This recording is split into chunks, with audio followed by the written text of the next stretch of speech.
Watch your parents have कभी एक ही है 2 crore in cash. ऐसे कंटेंट पर ताली नहीं, तमाचा चाहिए। तमाचा सभ्यता का, समाज का, संस्कार का, संस्कृति का, सरोकार का, सुविचार का, बोलने के अधिकार का। अरे भाई साहब, बोलने का अधिकार मिला है, बेशर्मी का नहीं, बदतमीजी का नहीं, अश्लीलता का नहीं, फूहड़ता का नहीं। मतलब काले कमरे में काला पर्दा लगाकर अगर आप गाली देते हैं तो वो डार्क कॉमेडी नहीं है। डार्क कॉमेडी के नाम पर माता पिता के बारे में छिछली गंदी बातें करना, उनके प्राइवेट पार्ट्स का जिक्र करना, पैसा कमा लिया तो किसी को पैसे का लालच देकर कहना कि 2 करोड़ दूंगा आके मेरा। बात की शुरुआत से लेकर बात के अंत तक अनगिनत बार मां बहन की गालियां देना, यह कॉमेडी नहीं हो सकती। स्पष्ट शब्दों में कहें तो यह नीचता की पराकाष्ठा है, या सीधे सीधे कहें तो खराब परवरिश का नतीजा। बुरा लग सकता है पर लगना चाहिए। अब जो किया है उसका कुछ तो आएगा, और सही कहते हैं अति का अंत निश्चित होता है। वरना जिस देश में क्रिकेट और कोविड को छोड़कर विरले कोई ऐसा मुद्दा हो जिसमें हर उम्र, हर धर्म, हर वर्ग का आदमी एक सुर में सुर मिलाए, उस देश में आज पूरा देश एक साथ कह रहा है शट अप। इन सबको कह रहा है, ये जो काला पर्दा लगाकर काले कमरे में गाली दे देकर डार्क ह्यूमर का जिक्र कर रहे हैं और ही कर रहे हैं, उनको समूचा देश कह रहा है शट अप। आप नजर उठाकर देख लीजिए, चाहे महाराष्ट्र का पक्ष विपक्ष हो, दिल्ली में बैठे नेता, किसान नेता, महिला आयोग, सोशल मीडिया पर लोग, या हम जैसे आम, आज हर कोई कह रहा है कि इन पर कार्रवाई हो। इन 3 चेहरों को आपने कई बार देखा होगा। कहने को तीनों कंटेंट क्रिएटर है, इन्फ्लुएंसर है, मिलियंस में फॉलोअर है, नामी है, पैसा छापा है, लेकिन अब ये तीनों बदनाम है। एक एक करके इनका परिचय कर पाते हैं। समय रैना का शो इंडियाज गॉट लेटेंट, समय के बारे में बाद में बात करेंगे। पहले बात करते हैं अश्लील इलाहाबादिया की, सॉरी रणवीर इलाहाबादिया। हालांकि अब सोशल मीडिया पर जितना उन्होंने ख्याति पाई है वो वल्गर इलाहाबादिया या अश्लील इलाहाबादिया के नाम से मशहूर हो गए। रणवीर वो व्यक्ति हैं जो अच्छे पीआर के दमखम पर अपनी इमेज एक शालीन व्यक्ति के तौर पर बनाकर रखते थे। एक ऐसा व्यक्ति जो सनातन में भरोसा रखता है, योगा करता है, देश की बड़ी बड़ी हस्तियां उसके साथ इंटरव्यूज करती हैं, बड़े बड़े एक्टर, हीरो हीरोइन आते हैं। खुद प्रधानमंत्री नरेंद्र मोदी ने इनकी तारीफ की थी, प्रधानमंत्री ने इनको सम्मानित किया था, बड़े बड़े केंद्रीय मंत्री ने इनके साथ पॉडकास्ट किया था। लेकिन अच्छे पीआर के दमखम पर बनाई एक झूठी इमेज खत्म हो जाती है। समय रैना के शो में इनका सारा काला चिट्ठा दुनिया के सामने आ जाता है।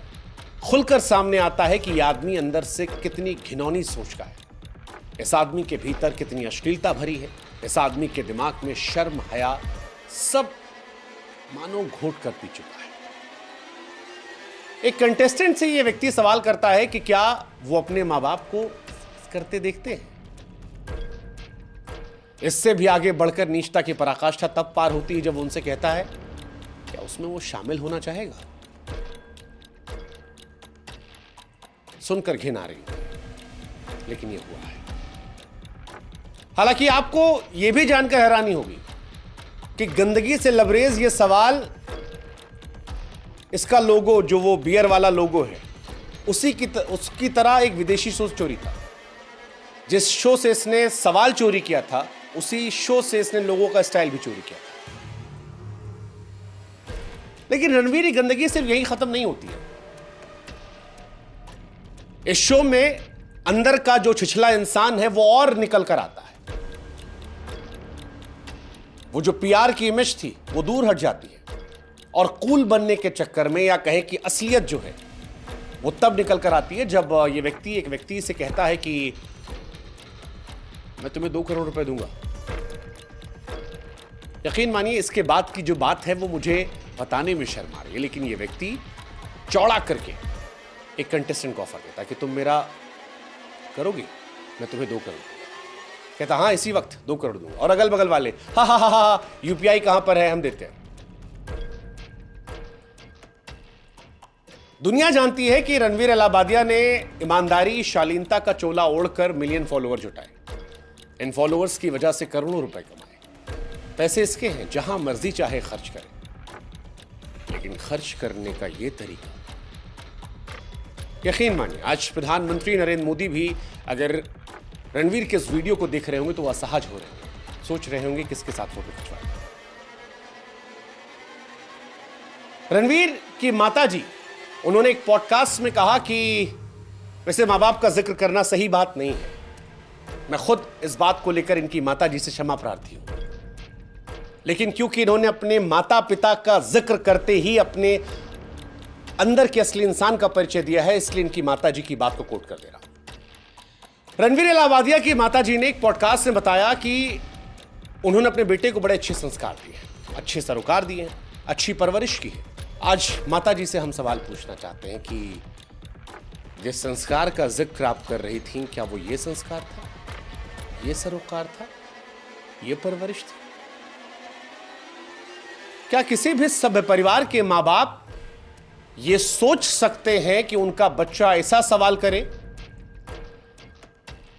ये करने की कल्पना करे?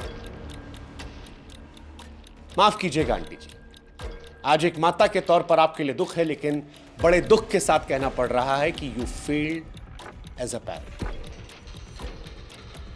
आई am sorry, this is brutal but सच यही है aunty ji, and I am sure आपको भी एहसास हो। रणवीर को इस देश के तमाम दिग्गज फॉलो करते हैं। आज वो सब इसकी घटिया सोच से वाकिफ हो चुके हैं। हालांकि रणवीर को शायद ये एहसास नहीं था कि यह भारत है, वो देश जहां पर मां बाप को ईश्वर का दर्जा दिया जाता है। ये कोई पश्चिमी देश नहीं है जहां पर फैमिली की कोई वैल्यूज नहीं होती है। रणवीर ने विदेशी शो से सवाल तो कॉपी कर लिया, लोगो चुरा लिया, मगर ये सवाल ने उसकी सोच को, उसकी परवरिश को उधेड़ कर दुनिया के सामने रख दिया कि ये आदमी कितना गंदा, कितना बदबूदार, कितना घटिया है। अपने मां बाप को आपत्तिजनक स्थिति में देखने का शौक, फिर उसमें शामिल होने का शौक। पैसा कमा लिया तो एक व्यक्ति को 2 करोड़ दूंगा, ये करोगे? छी छी, शेम। अब बात करते हैं दूसरे शख्स की। नाम है अपूर्वा मखीजा। मोहतरमा खुद को इन्फ्लुएंसर कहती हैं, पर आप इनको अराजकता की निर्विवाद क्वीन कह सकते हैं। अपना निकनेम रखा इन्होंने द रेबल किड। हमारे देश में जिसमें महिलाओं को देवी का दर्जा मिला है, जहां बातें होती हैं कि महिला पुरुष कंधे से कंधा मिलाकर चले, वहां ये मोहतरमा किसी और क्षेत्र में आगे बढ़ रही है। एक कंटेस्टेंट से कहती हैं कि शादी करना है, 6 फीट 4 इंच का मर्द चाहिए, लेकिन उससे आगे उसके पैंट के अंदर भी 6 इंच का कम से कम होना चाहिए। अपने मम्मी के प्राइवेट पार्ट का जिक्र करके उससे कहती हैं, अपनी मां के अलावा किसी और का देखा है? और हैरानी की बात यह कि इनके भी चाहने वाले हैं जो इन सब बातों को जस्टिफाई करने की कोशिश करते हैं, इन बातों को नॉर्मलाइज करने की कोशिश करते हैं। इनको देश के बड़े बड़े कॉलेजों में न्योता दिया जाता है, ये वहां जाती हैं। क्या आज की पीढ़ी मां के निजी अंगों का जिक्र करके डार्क कॉमेडी के नाम पर उसे नॉर्मलाइज कर सकती है? सोचने वाली बात है, सोचिएगा। देश की तमाम महिलाएं, देश के तमाम माता पिता, भाई बहन, सोचिएगा। इन्होंने कंटेस्टेंट से पूछा कि जहां से पैदा हुआ अपनी मां के अलावा किसी और महिला का वो देखा है? फिर एक बहुत मोटी गाली दी, गंदी गाली, छिछली गाली, जिसे मैं नहीं बोल पाता। महिला होकर महिला को गाली देना अब फैशन। सवाल है अपूर्वा कौन सा ट्रेंड सेट कर? सवाल ये भी कि क्या इनके माँ बाप हैरान नहीं होते? क्या वो ये सब नहीं देखते? बदतमीजी और फुहड़ता की ये इंतहा को देखकर क्या इनके माँ बाप असहज नहीं होते? क्या ये लोग जो इंस्टाग्राम को अब एक गंदगी का अड्डा बना चुके हैं, और ये सिर्फ अपूर्वा तक नहीं, और बहुत सारी लड़कियां हैं जो दिन रात कपड़े खोलकर व्यूज कमा रही हैं, इनके माँ बाप भाई बहन नहीं है, वो असहज नहीं होते? क्या अपूर्वा अपने माँ बाप भाई के सामने भी इन शब्दों का इस्तेमाल कर सकती हैं? और वो कैसे माँ बाप हैं जो अपनी बेटी के इस तरह के व्यवहार पर शर्मिंदा नहीं है? या फिर ये मान लें कि वो जो गाना था, ना बीवी ना बच्चा ना बाप बड़ा ना भैया सबसे बड़ा, माँ बाप भी असहजता को विटामिन एम से शांत कर लेते हैं कि पैसा आ रहा है। सोचिएगा और इसको नॉर्मलाइज होने मत दीजिएगा। ये नॉर्मल नहीं है, ये नॉर्मल नहीं है, ये हमको आपको सोचना समझना है। खैर, अब आते हैं उस व्यक्ति पर जिसने इस कार्यक्रम की संरचना की। नाम समय रैना। सच कहूं तो कश्मीर से आने वाले समय रैना की शुरुआती दौर में खुद का मजाक उड़ाती कुछ वायरल क्लिप्स जब आती थी सामने, तो कई बार हम भी गुदगुदा लिया करते थे कि ये व्यक्ति अपना ही मजाक उड़ा लेता है। फिर धीरे धीरे जब और क्लिप्स आने लगी तब समझ में आया कि समय रैना ने गिरने को ही उत्थान मान लिया है और कॉमेडी के नाम पर अपने माँ बाप, नानी नाना सबको बेच डाला है। इसी शो में, इसी कार्यक्रम में समय रैना कहते हैं कि कोई मेरे शो में अगर पॉर्न शूट कर दे तो मजा आ जाएगा, इंटरनेट फट जाएगा। हालांकि समय को लेकर बहुत सारे लोगों का मानना है कि ये जो घटना हुई है, जो पूरा विवाद हो रहा है, इससे समय को नुकसान नहीं होगा। वो कहावत नहीं, नंगा नहाएगा क्या निचोड़ेगा क्या। समय यही करते आए हैं, वो यही कर रहे हैं, इसलिए लोग हैरान नहीं हैं। लेकिन आपको यह बात जानकर हैरानी देगी कि समय रैना के पिता राजेश रैना जी इस देश के प्रतिष्ठित पत्रकार हैं। उनके पढ़ाए सिखाए बहुत सारे लड़के आज देश के बड़े बड़े चैनलों में बड़े पत्रकार हैं। लोकतंत्र के चौथे स्तंभ रहने वाले राजेश रैना जी के सुपुर्द जो हैं, क्या उनको देख उनको आज अपने बेटे पर शर्मिंदगी नहीं हो रही? समाज को सही दिशा देने वाले राजेश सर, अगर आज ये वीडियो आप तक पहुंचा है या आप इसे देख रहे हैं, तो एक सवाल हमारा आपसे है कि अमिताभ बच्चन के सामने बैठने पर जो आपको गर्व की अनुभूति हो रही थी, आज क्या मन में सवाल नहीं आ रहा कि परवरिश में कहीं कमी नहीं रह गई?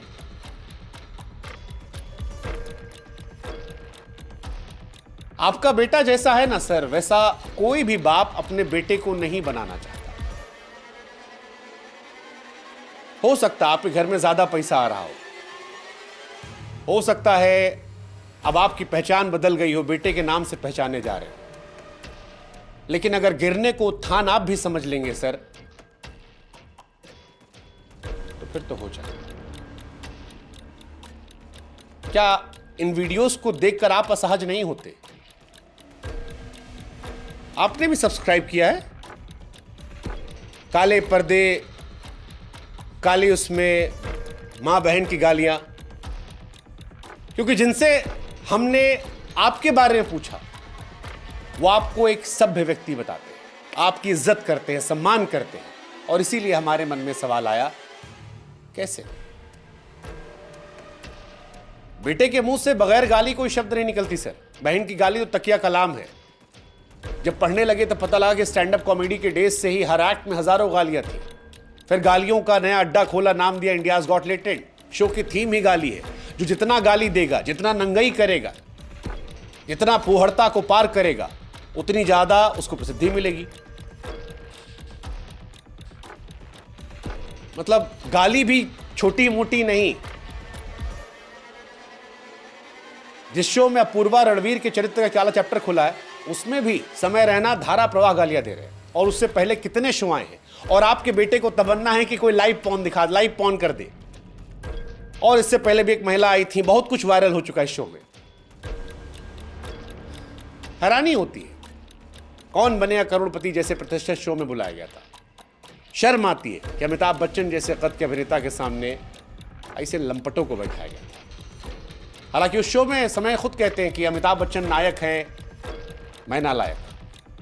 सही कह रहे थे सर। न भाषा की तमीज है, न परिवार का संस्कार। सर गाली देने को धंधा बना लिया, गिरने को थान समझ लिया। क्या कहा जाए। सोचिएगा सर, पैसे की तरह भी दुनिया है, समाज में आपको भी रहना है। हो सकता है आपको फर्क ना पड़ता, लेकिन यह सोच कर दीजिएगा कि जब आपको फर्क नहीं पड़ता, बहुत माँ बाप होंगे जिनके बच्चे ऐसे बन जाएंगे, उनको फर्क पड़ेगा। आपकी आजादी आपको मुबारक, लेकिन ये किसी और के दुख का कारण ना बने, इसलिए कम से कम एक बार अपने बेटे से संवाद करना चाहिए। बाकी आप खैर, इन तीनों ने अपने शो में सभ्यता की नत उतार ली।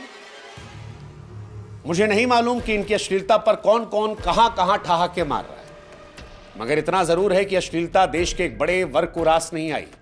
महाराष्ट्र सरकार के कई मंत्रियों और नेताओं ने इस पर सवाल खड़े किए।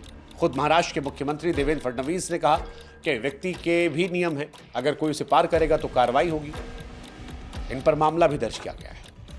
उधर आक्रोश की आग फैलने के बीच जब विरोध के तीर निकलने लगे और जब लगने लगा कि भैया करियर दांव पर है, कार्रवाई हो सकती है, फजीहत हो रही है, सोशल मीडिया पर लोग गाली दे रहे हैं, इनको उल्टा जाके आईना दिखा रहे हैं, अनफॉलो कर रहे हैं, मुख्यमंत्री ने बयान दे दिया है, महिला आयोग एक्टिव हो गई है, देश के अलग अलग राज्यों में FIR हो रही है, तब रणवीर साहब सामने आते हैं और माफी मांग लेते हैं। लेकिन फिर वही बात, माफी कब मांगी? मुख्यमंत्री के बयान के बाद, महिला आयोग की शिकायत के बाद, सोशल मीडिया पर लानत मलानत के बाद, वरना इन्होंने भी अपना कमेंट सेक्शन बंद करके बचने की पूरी कोशिश की थी। इसीलिए हमको लगता है कि जो किसी ने कहा था कि a forced apology is never from the heart. बाकी कानून अपने हिसाब से काम करेगा, समाज के तौर पर माफ करना है नहीं करना है वो आपका अधिकार है, उसमें हमारा कोई हस्तक्षेप नहीं है, इसलिए वो फैसला हम आप पर छोड़ देते हैं। लेकिन जरूरी जो है वो ये कि इस तरह की अश्लीलता पर रोक लगे। बहुत जरूरी है ऐसी कठोर कार्रवाई हो कि कोई भी ऐरा गैरा नत्थु खैरा सोशल मीडिया पर ऐसी गंदगी फैलाकर उसे नॉर्मलाइज करने की कोशिश करने के पहले 50 बार सोचे, ये जरूरी है। अपने लिए ना सही, अपनी आने वाली पीढ़ियों के लिए जरूर सोचेगा, ये सोचेगा कि क्या आप अपने बच्चों को ऐसा देखना चाहते हैं? क्या आपकी बीवी, आपका पति ऐसा हो चलेगा? बाकी आप अपने जय हिंद।